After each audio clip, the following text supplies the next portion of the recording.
friends. Happy New Year, everyone. It is T. Taking the time to do a little year in review 2023, a little fun piece that I put together. Thank you guys for joining. Thank you for always being here. Thank you for your love and support throughout the year and years. I always greatly appreciate it. So I put together 10 highlight stories that kind of hit literally close to home. Whether or not they have to do with home, where I'm originally from, or home here in South Carolina. As those of you who don't know, I'm originally from Massapequa Park, Long Island. I'm originally in the mortgage business, and some of the stories kind of all circle around that.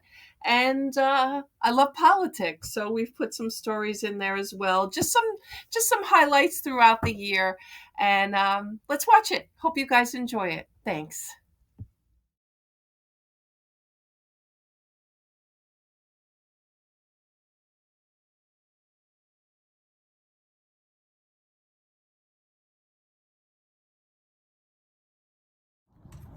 All right, guys, I am here in North Myrtle Beach. They have shot the balloon down, it looks like. It just disintegrated in the air.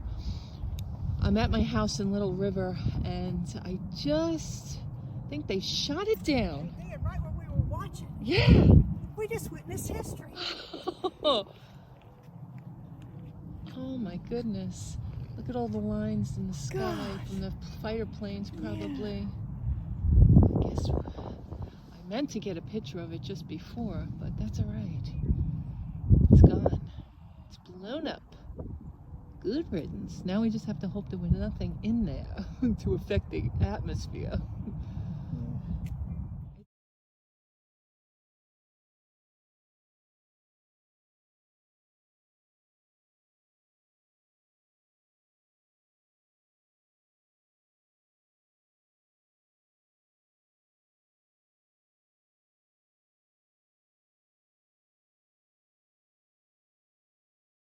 Mally McNair, and here's a look at your headlines.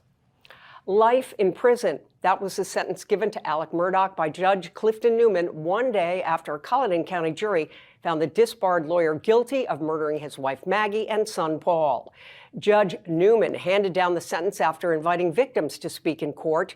No one came forward. Judge Newman also gave Murdaugh the opportunity to express remorse. He did not do so, but instead told the court that he was innocent and would never hurt his wife and son. Newman replied that, quote, "It might not have been you, it might have been the monster you've become," end quote, referring to Murdaugh's abuse of opioid pills.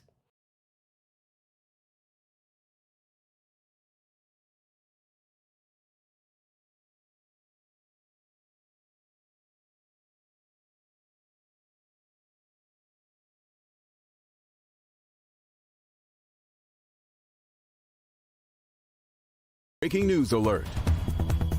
And that breaking news is a historic piece of news. A New York grand jury indicts former President Donald Trump on a felony charge.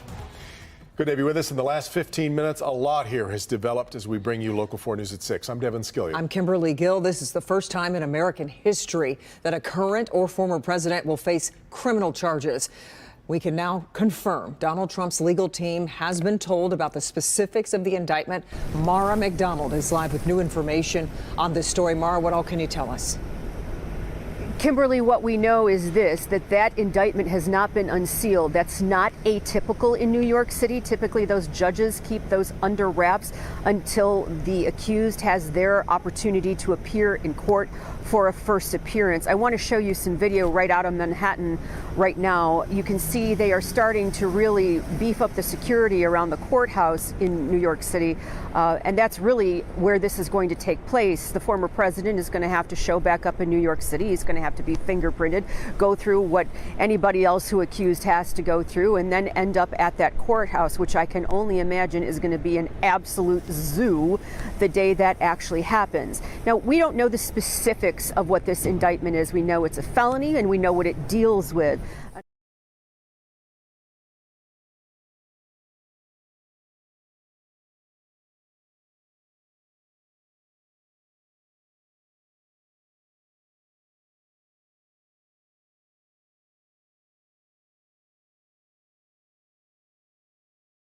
Grim end to a massive search this Thursday night. Pieces of the missing submersible found near the wreck of the Titanic. The debris is consistent with the catastrophic loss of the pressure chamber. What may have happened on the unforgiving ocean floor as 5 lives are lost. Hope has now been lost for the 5 people on board the submersible that went missing in the North Atlantic Ocean, including the man who founded the company OceanGate. The U.S. Coast Guard announced today a remotely operated vehicle has found a debris field on the ocean floor that is consistent with what it calls a catastrophic implosion of the vessel. We found 5 different major pieces of debris that told us that it was the remains of the Titan. I offer my deepest condolences to the families. I can only imagine what this has been like for them, and I hope that this discovery provides some solace. The Titan submersible, seen here in 2021, launched on Sunday bound for the wreck of the Titanic that lies almost 4 kilometers under the surface, a trip wealthy patrons on board paid hundreds of thousands of dollars for. Contact was lost 1 hour and 45 minutes into Sunday's dive. OceanGate, the company that built the submersible, calls the 5 men explorers who shared a spirit of adventure, and in a statement said, "Our hearts are with these 5 souls and every member of their families during this tragic time. We grieve the loss of the life and joy they brought to everyone they knew."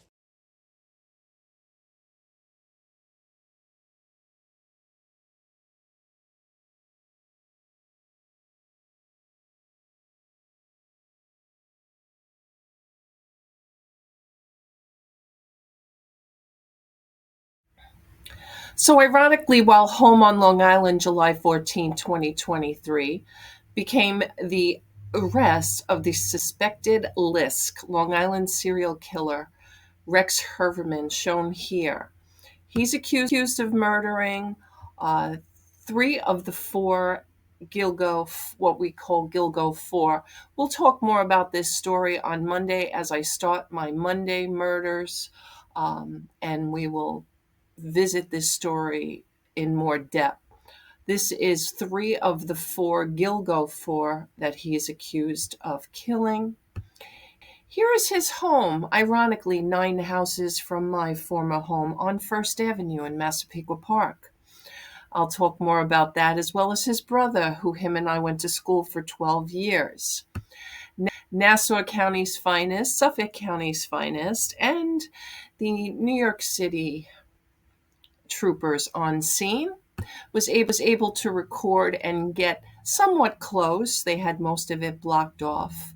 We'll definitely take you through what happened and how it happened, and is he truly guilty? What do you guys think? And we'll visit that as we go through our next few Monday murders.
Tonight, the major new development in the investigation into Hunter Biden, now indicted on new federal gun charges brought by a special counsel. The president's son charged with 3 counts related to buying and possessing a gun while using narcotics. It comes weeks after his plea deal on tax and gun charges collapsed in court. Biden's son Hunter was indicted on federal gun charges today, just months after a plea agreement that would have kept him out of prison unraveled under a judge's scrutiny.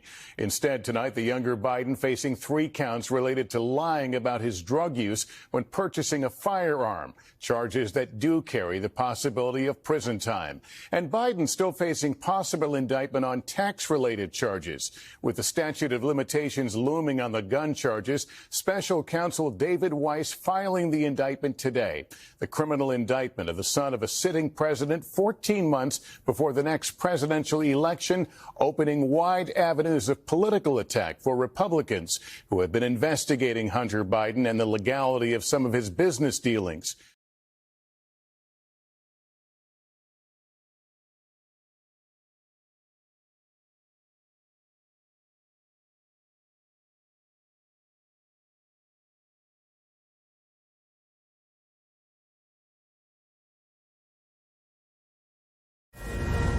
Fox News alert, at least 250, and we're hearing reports of even more, Israelis are dead and more than 1,500 wounded after the terrorist group Hamas launched an unprecedented air, ground, and even sea assault on Israeli soil.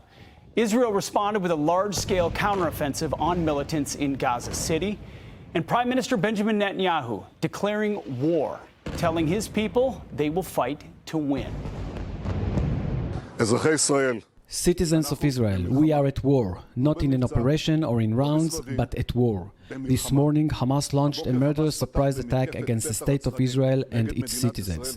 In the meantime, I call on the citizens of Israel to strictly adhere to the directives of the IDF and Home Front Command. We are at war, and we will win it. Joe Biden is vowing to stand by and support Israel, stating that our ally has a right to defend itself.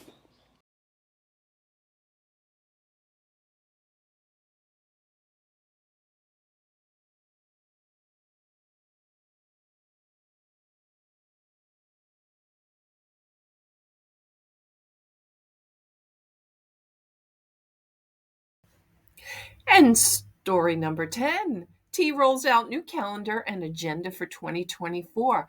So if you guys caught it earlier, I am going to be doing a new series called Monday Murder, and that will be starting tomorrow with the Rex Herverman story, and continue every Monday with different, I don't know, we'll see. We're going to see what kind of response it gets and if you guys like it. Tuesdays, we will continue with our auctions on Tuesday. Wednesday, I will be doing a recorded video. Thursdays, I will be having a guest on. And then pop-ups Friday, Saturday, and or Sunday, or coffee as usual. So stay tuned, but new series coming and maybe some new other items on the agenda. Guys, have a very happy new year. Wealth and prosperity in 2024. Thank you all so much again for your loyalty and patronage. I do appreciate it. Don't forget to like, comment, and subscribe. And please, guys, stay well in the new year. Love you, my friends. Have a great evening.